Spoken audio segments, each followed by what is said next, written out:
Jai Hind everyone. Today we are going to study polynomials, which is a topic of class 10. In course of the chapter, we are going to study, that is, what are our objectives. As you can see, they are polynomials of degree 1, 2 and 3. We are going to study zeros of a polynomial. Then we are going to study the relationship between zeros and coefficients of a polynomial. And towards the fag end, we are going to read the division algorithm of a polynomial, and we are going to practice that as well. Before that, let us look at what is anticipated. Do we remember this? This is something that you already studied in class 9, class 8 and so on. But let's just recap it. Variables for a polynomial. A polynomial can be divided or can have the following features. Variables of a polynomial, degree of a polynomial, value of a polynomial and zero of a polynomial. If you look at variables, there can be one variable, two variable, three variable and many more variables in a polynomial. In the course of this chapter, we are going to concentrate on a single variable polynomial.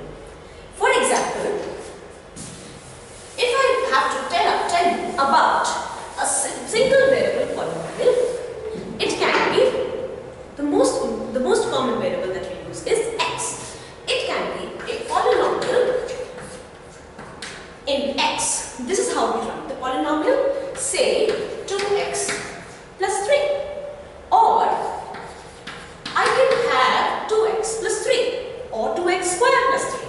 If I add up something like this, it becomes a higher order polynomial but still in the same variable. If I add up anything like this, we've got two variables, that is x and y, and hence it becomes a polynomial with two variables. Right? The next thing that we move on to is the degree. Now, degree is nothing but the highest power that a polynomial can have. Here, in this polynomial, the degree is 5 because the highest power is 5.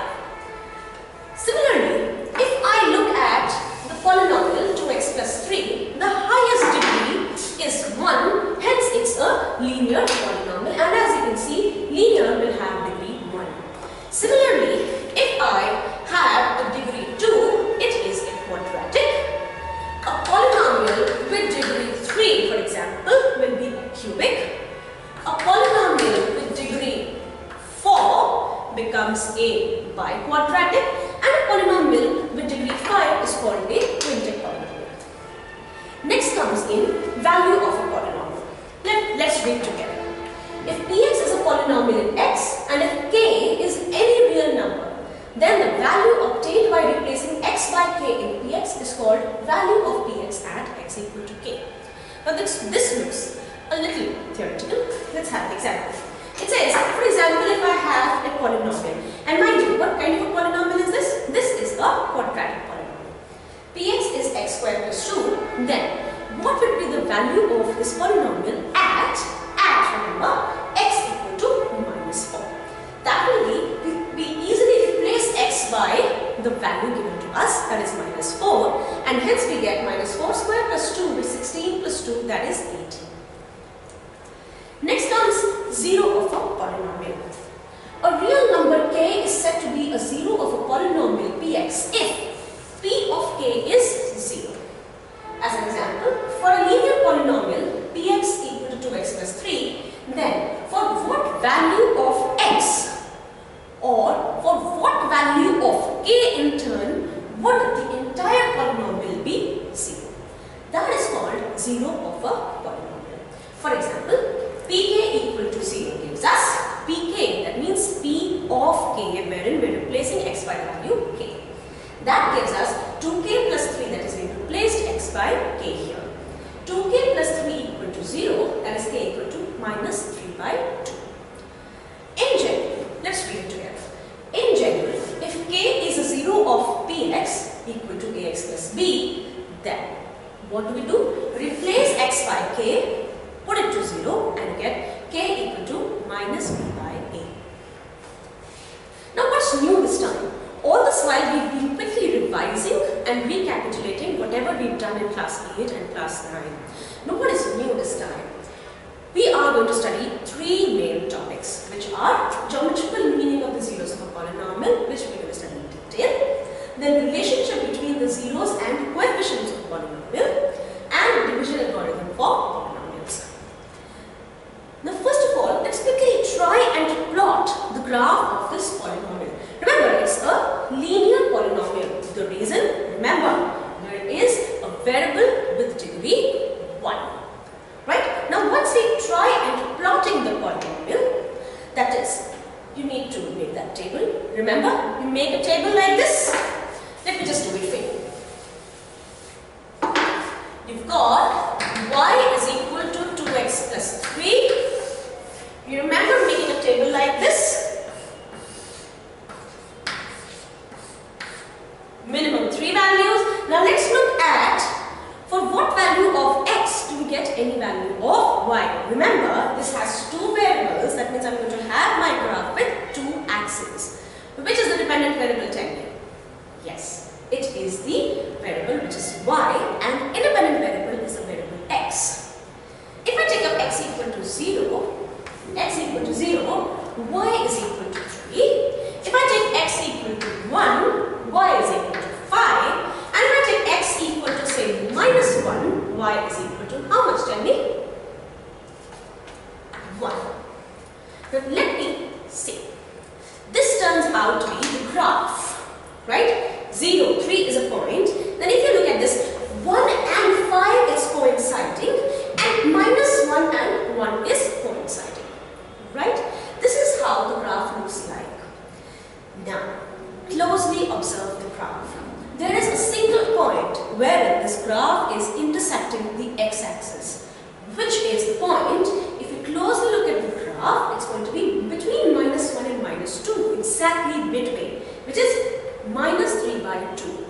That is the point where this graph intersects the x-axis is minus 3 by 2, 0, and hence this is called the 0 of the polynomial. This is nothing difficult that we've done, children. Instead of solving it algebraically, we have solved it graphically. And hence we get the same answer. That is the point where this graph will cut the x-axis, or in other words, better words, remember there are certain mathematical terms that we are going to use.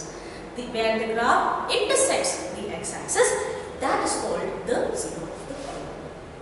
Right?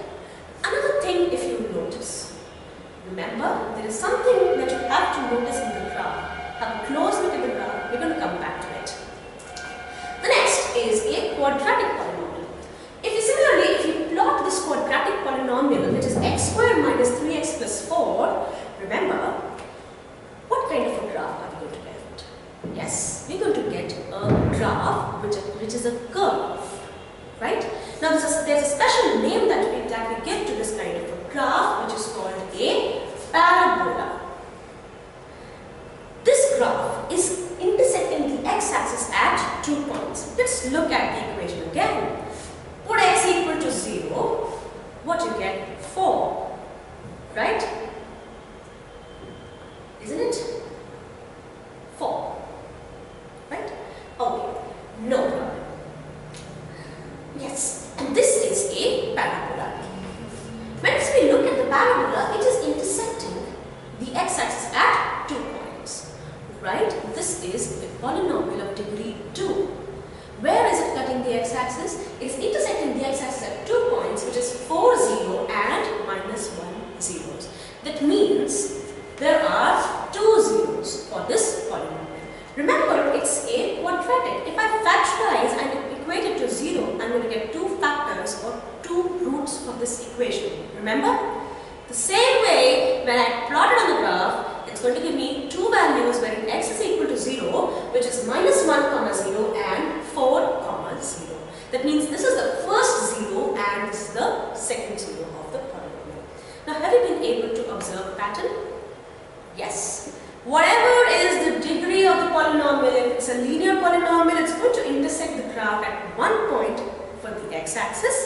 And if it's a quadratic polynomial, it's going to intersect the graph at the x-axis at how many points? Yes, you got it right. It's 2 points. Now, this is the maximum number of zeros that a polynomial can have if it's a quadratic. And in turn, the other polynomial was linear, so it's going to have a maximum of 1 zero. Now, let's quickly go through the these examples and solve them together. How many zeros do the following polynomials have? Look at this. Again, yes, you got it right. It's a quadratic, it's a parabola. At how many points is it intersecting? Tell me. Yes, the answer is 2 because it's intersecting the point, the graph, or for us, it's going to be x-axis at 2 points, A dash and A, hence the answer is 2. Let's look at this. This is again a very special case of a parabola, children, if you see. This is intersecting the x-axis at just one point, which is A. So how many zeros does it have? 1, right? It has just 1 zero. But because it's a quadratic, it must be ringing in your mind that because it's a quadratic, there must be 2 values of x. And why there is just 1 zero? Yes, you're right. There are going to be 2 values of x, but then this is a special case and a clear case which tells us that it's intersecting the x-axis at just one point. This is 1 0. The other 0 or the other value of x is going to be exactly the same, right? And hence we have just one unique 0 in this case. Now look at this. Now this looks interesting. How many zeros does the given polynomial have? Does it intersect the x-axis at any point? I don't think so. I can't see that. That makes how many zeros? No zero. Right? That means the graph is a quadratic. No wonder. But then perhaps it doesn't have a solution. The equation doesn't have a solution.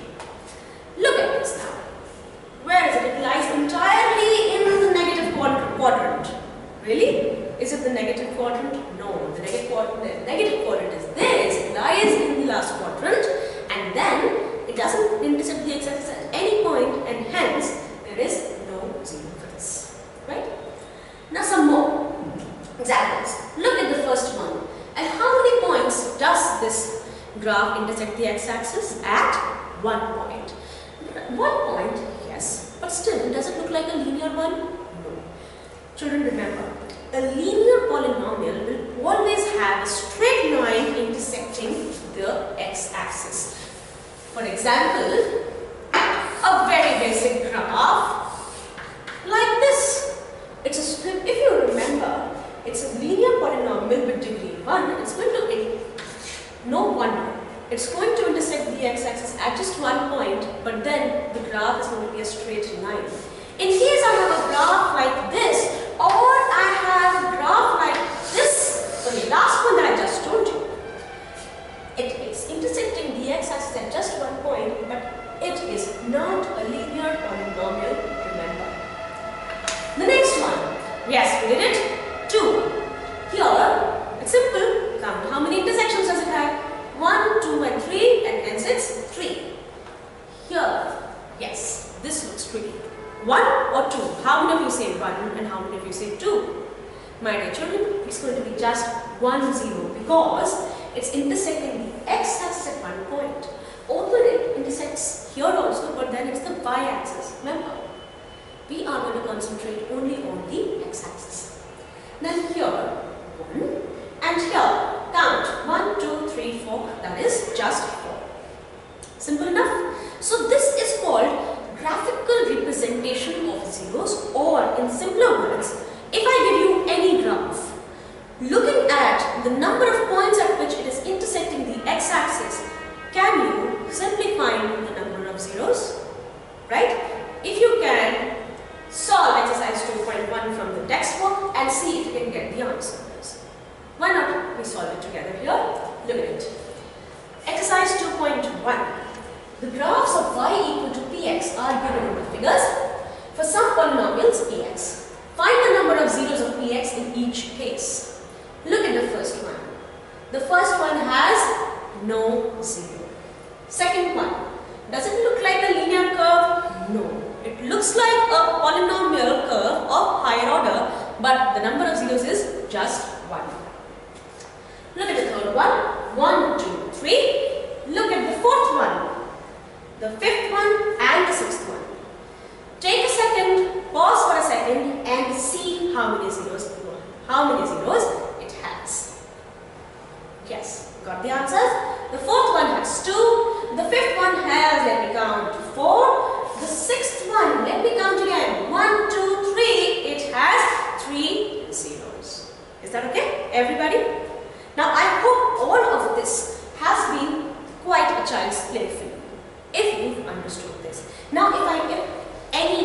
question comes up from this topic, I am sure you would be able to decipher that. Moving on to next, relationship between the zeros and coefficients of a polynomial. Now this is a very important and very interesting concept that we are going to study. The first topic is done, geometrical meaning of zeros of a polynomial or geometrical representation. The next thing that comes or falls into picture is, I have a quadratic polynomial and I need to find the relationship between the zeros and coefficients. Before that, let me just see. A quadratic polynomial can be written in any form, mainly with the variable having the degree 2. Yes, the power 2. Let me say it has some linear term and has some constant, right? There is something missing here. What is that? Yes, coefficients. Let's say I have some coefficients. So these are the coefficients of a quadratic polynomial.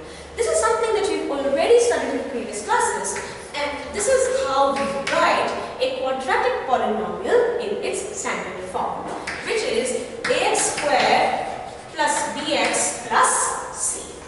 Now then, when we solve this polynomial, we're going to get some zeros. Then we are going to study whether those solutions or those zeros will have a relation with the coefficients. Yes, it will have. Let's find out. Yes, now quadratic functions, sums and products of the roots.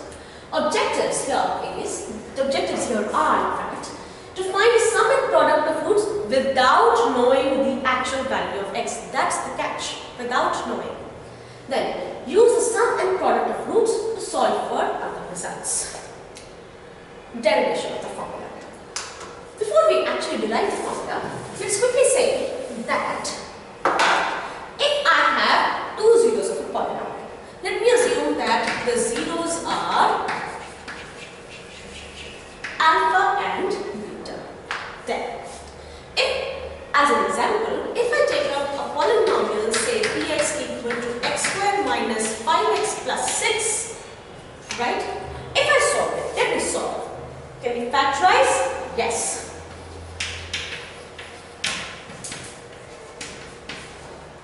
Is it the correct factorization? Tell me. Yes, it is. When we have x minus 3 minus twice x minus 3, x minus 2. When we solve, we get x equal to 3 and x equal to 2.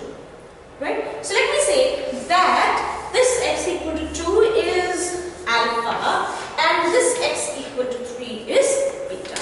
That is what we're going to just assume, that the two zeros are, if there are 2 and 3, in general, let's have them alpha and beta. Sometimes, however, we do not need the value of x to help us solve the problem. That is what we want to learn here.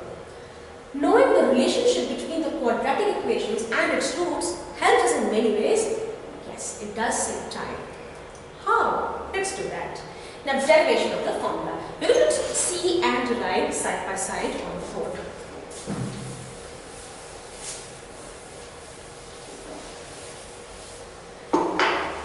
What is that? Remember? Yes, standard form of a quadratic equation or a quadratic polynomial. Meanwhile, I'm writing, just think about what's the difference between a quadratic polynomial and a quadratic equation. Right? What is this? A polynomial or an equation? Yes, it is an equation. Now let us assume that this has two roots, alpha and beta. Now what does this tell? This tells us that x minus alpha and x minus beta are all going to be 0. Expanding. What are we doing? We're simply expanding that place. That is, we are simply multiplying the things. Once we multiply, I have x into x, x into beta, minus alpha into x, minus alpha into minus beta. That is x squared, x into x squared, minus alpha x, minus beta x, plus alpha beta equal to 0. Now if you want to rearrange or you want to do some grouping, once you do the grouping, what You get x square minus alpha plus beta x plus alpha beta. That is, you've simply taken x common, right? Now, if I compare this with the first equation, which is the first equation, remember, the standard form. Here, I have ax square and here I simply have x square. Then, there I have plus bx. And instead of b, I have minus times alpha plus beta. Then I have the constant term as c. Here I have the constant term as alpha beta. Now once I compare, remember I cannot compare till I have the same coefficient of the quadratic term here. What do we do to that? If I get something here, or I divide the entire equation 1 by a. Once I divide it by a, what do I get? X square plus b by a times x plus c by a. Now it becomes clear-cut comparison. Now once I compare, just look at the both simultaneously. Once I compare this equation with the newly found equation, I get b by a is minus times alpha plus beta and c by a as nothing but alpha beta. Right? The same thing, right? What is alpha plus beta? Remember, what were alpha and beta? They were the, what were they? Yes, they were the zeros of the polynomial. That is, the sum of zeros is minus b by a and the product of zeros is c by a. Precisely the same thing, right? So this is one relation that we have established. Whenever I have two zeros for a quadratic polynomial, their sum is going to be equal to minus b by a and the product is going to be c by a, wherein a, b, c are the coefficients of a standard form of a quadratic equation. This reminds me that can I use it somewhere? Yes, I can. Yes, I can. If I go back to the previous slide, this was an equation, right? What is this? Sum of roots, and this is product of roots. Now when I use a bit of brain here and there, I can find a quadratic equation like x square minus sum of roots into x plus product of the roots equal to 0, and this becomes a standard quadratic equation, right? Now let's try some questions on that. Find a quadratic polynomial, the sum and product of whose zeros are 3 and 2 respectively. Let's try that out. I would suggest that you actually keep a pen and a paper handy with you while solving. Let's see who solved it first, you or me. Okay, question 1. Find a quadratic polynomial. Good enough, we'll find that. The sum and product of whose zero. That means the sum of zeros is given as 3 and the product of zeros is 2. Remember, what is this? It is what is given to me, right? And going back the previous slide, what is the thing? It says x squared minus sum of products into x plus product of sum of roots into x plus product of roots is equal to 0. Or in other words, my equation becomes x squared minus 3x plus 2 equal to 0. Now, what is the question? Find a quadratic polynomial. I have to omit this 0 from here because we are asking for a polynomial, remember, and not for an equation, right? I hope this formula makes it clear. Another very important thing that let me tell you is this. What is this? You must be thinking, why is ma'am doing something extra and extra here when this was just enough? Children, remember, this formula is just a basic formula. It doesn't give you a very exact answer. It gives you a generic answer. Once you put up a k outside the bracket, that means if I multiply this entire polynomial with 2, 3, minus 1, any number, the sum and the product of zeros is going to be the same. That is, any multiple of the same polynomial is going to give me the same result as the equation here. Is that okay? The next question. Find the zeros of the polynomial. Now, see, it's a different thing. The polynomial is given to us. Let's write down the polynomial. Question 2. Given, I have a polynomial x squared minus 3x plus 4. Remember, there is no 0 in it equal to 0 because in that case, it becomes an equation. Find the zeros of the polynomial and verify the relationship between the zeros and the coefficients. Let's go step by step. Let's first solve the polynomial. I think it's a very simple case of factorization. 1 here, 1 into 4, that means I need to look out for those two factors of 4, which gives the sum minus 3. Not the difference minus 10. Yes, the difference minus 3. As the solution, keep thinking, meanwhile I am writing, and I know some of you must have done it already. It says x squared minus 4x plus x plus 4. Just look at this. Is that okay? Is that okay? Tell me. Right? Is that okay? No. Let's quickly solve. Another thing. So, this is called the U method for factorization. Now, whatever I wrote was just a very general mistake that you wanted. Yes. General mistake. Really? Let's quickly check. Okay. 1 into 4, that gives me 4. And I need to look out for those two factors of 4 which give me the difference minus 3 because it is minus here. I'm going to look out the factors of 4. 1 4s are 4, 2 2s are 4. The moment it stop, it repeats, we stop, and which two factors of 4 will give me the difference as minus 3? It's going to be 4 and 1. Right? Thus, now, you have to find the zeros of this polynomial and then verify the relationship between the zeros and the coefficients. Quickly try this out and let me move on to the next one. I think I'm giving you enough hint for this. Then, find a quadratic polynomial whose zeros are 1 and 1 respectively. Right? Now, question 3 says, I have to find a polynomial. To find a polynomial.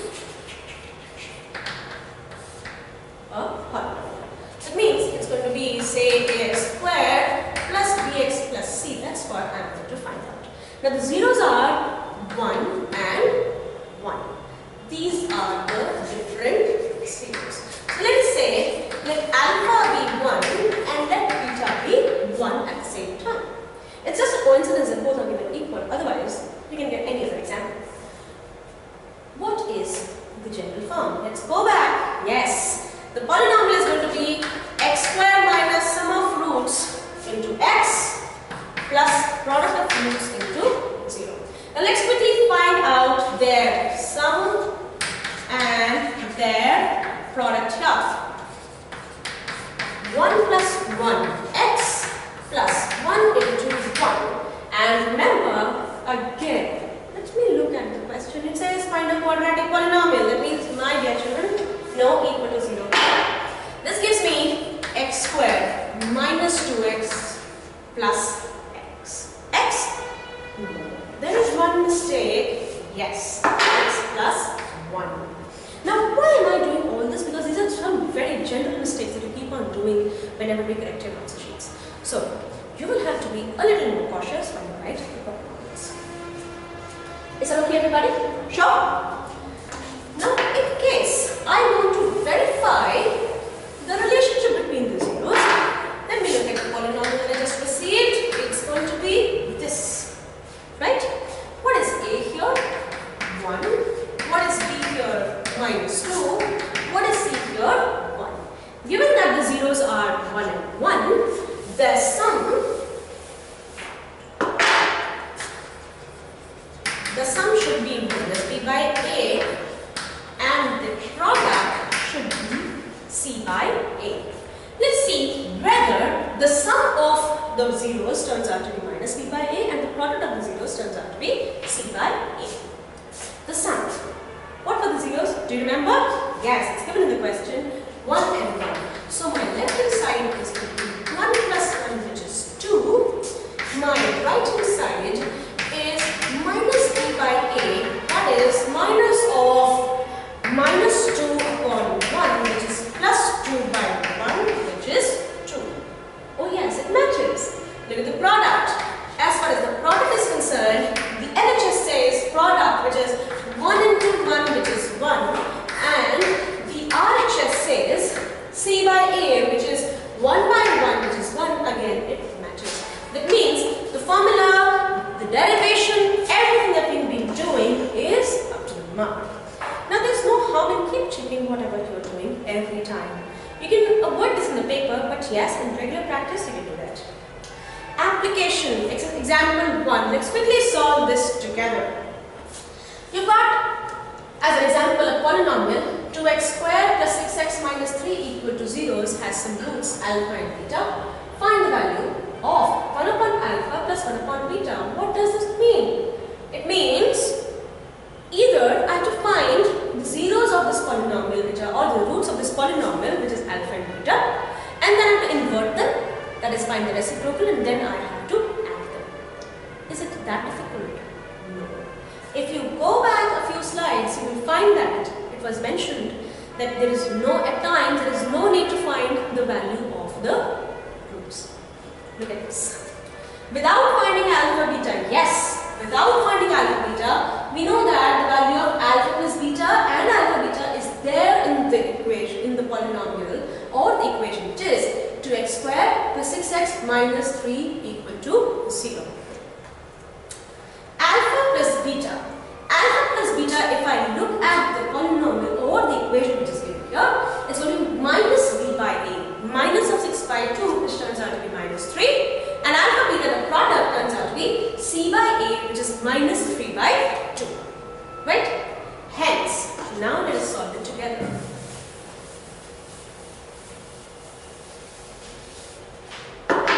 It says we need to find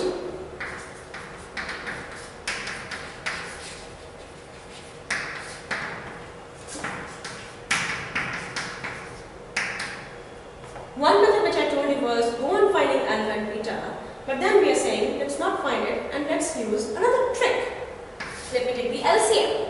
It says alpha beta, right? Now divide the LCM with the denominator alpha beta by alpha, you get beta, and similarly when you divide alpha beta by beta, you get alpha. This is nothing but alpha plus beta upon alpha beta. This is nothing but sum of roots, and this is nothing but product of the roots. Now what is the sum that we received? Minus 3 upon minus 3 by 2, so that when you solve, you get the answer 2.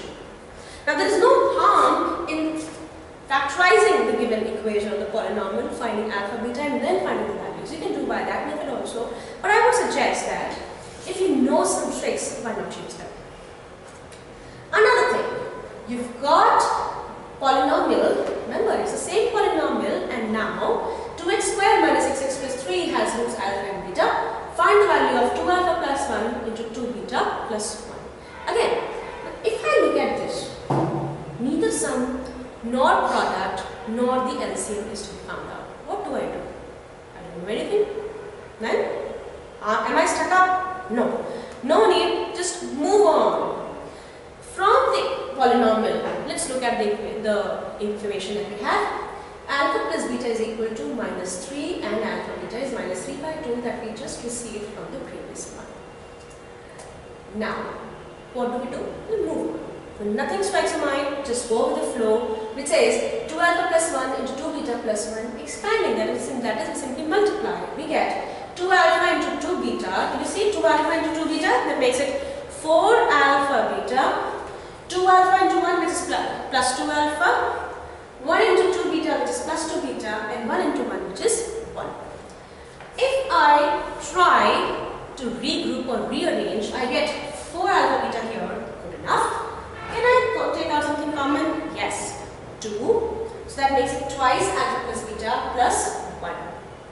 Now this gives me some known forms, which are alpha beta, which was the product of the roots, minus 3 by 2.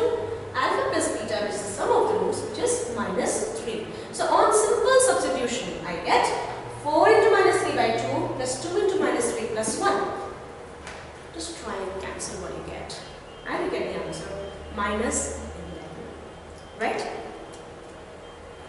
Application, example 2. X squared minus 2x minus 4 equal to 0 has roots alpha and beta. Find the value of alpha square plus beta square. Squares. I know, many of us get perturbed by the fact that it's a square. No problem. Let's quickly solve it together.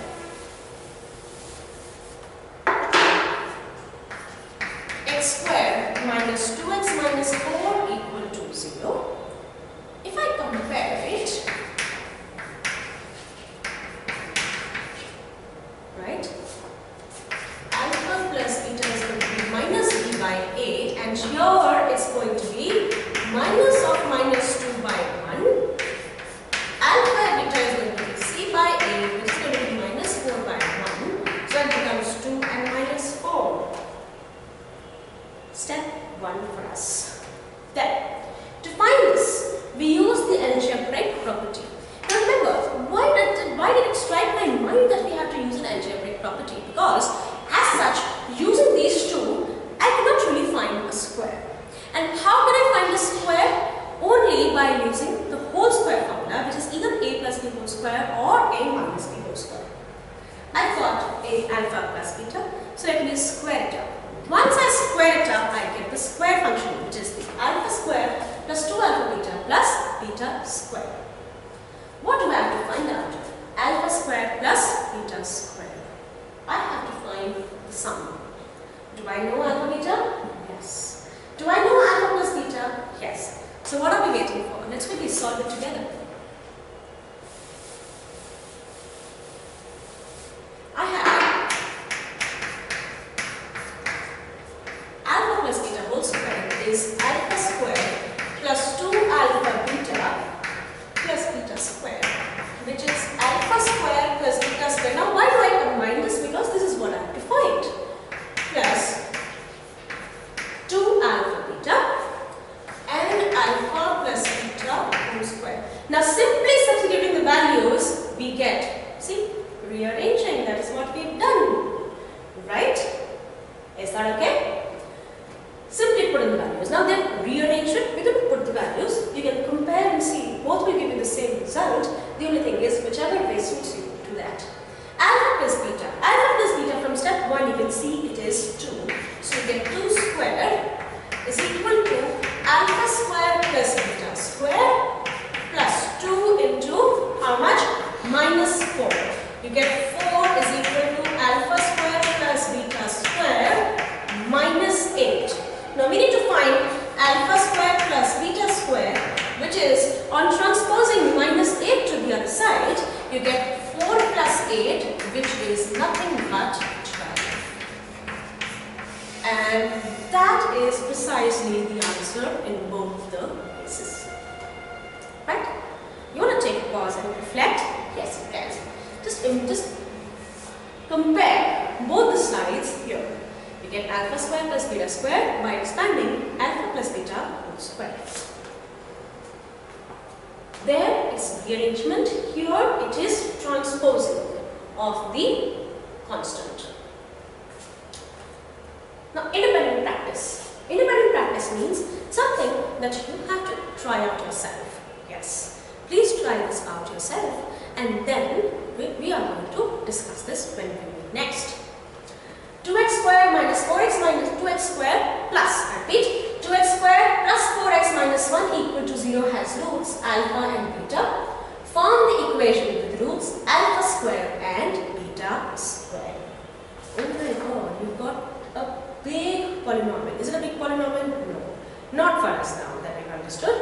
2x square plus 4x minus 1 has 2 roots alpha and beta. Good enough.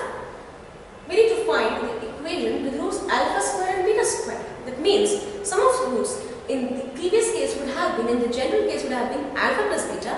Now we need to find a polynomial with sum of roots as alpha square plus beta square and the product as alpha into beta whole square. Now this is what our target is. I have to achieve this, right? There's nothing in between x here. The only problem is how to find alpha square plus beta square. If you have understood, you have just done something which is very similar to this. And then alpha square beta square.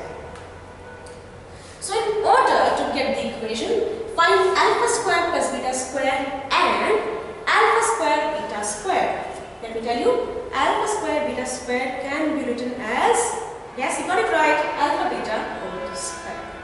Right? Will you be able to do this question? You can note down the question and we can do it up in the classroom as a check. Now after all this, that is, we have studied relationship between the zeros and the coefficients of a polynomial. All this we just did that. Whenever I have a quadratic polynomial, I'm going to have two zeros. If I have two zeros, say alpha and beta, the sum of the zeros is going to be minus a by a and the product of the zeros is going to be c by a. And then we can use this concept to move on to more difficult or the other type of questions. Now, moving smoothly, we get on to the last topic, division algorithm for polynomials. It's again a very interesting topic, and I think if you look at it, you're going to say, "Man, I know this already. You've done a bit. Let's expand on to what you already know, that is taking you from the known to the unknown." Yes, ways to divide a polynomial. Factor theorem and long division. Now these are two terms that we are already familiar with. Factor theorem. How do we use factor theorem to divide a polynomial? Remember your class 9 stuff? Chapter 2, polynomials again. It says, factor theorem. Use zero of a polynomial to find the other factor. Factorize it to get the zeros. I think something must be ringing in the brain that yes, there was something called a factor theorem. The next that we're going to do now is long division. That is, you divide two polynomials in actual division of two polynomials, and factorize the quotient to get the remaining zeros. We are going to do long division. I'm going to show you and we're going to do it together. Division algorithm, my God, something that we did in primary. Dividend is equal to quotient into divisor plus remainder. Yes, it holds true for all sorts of polynomials as well.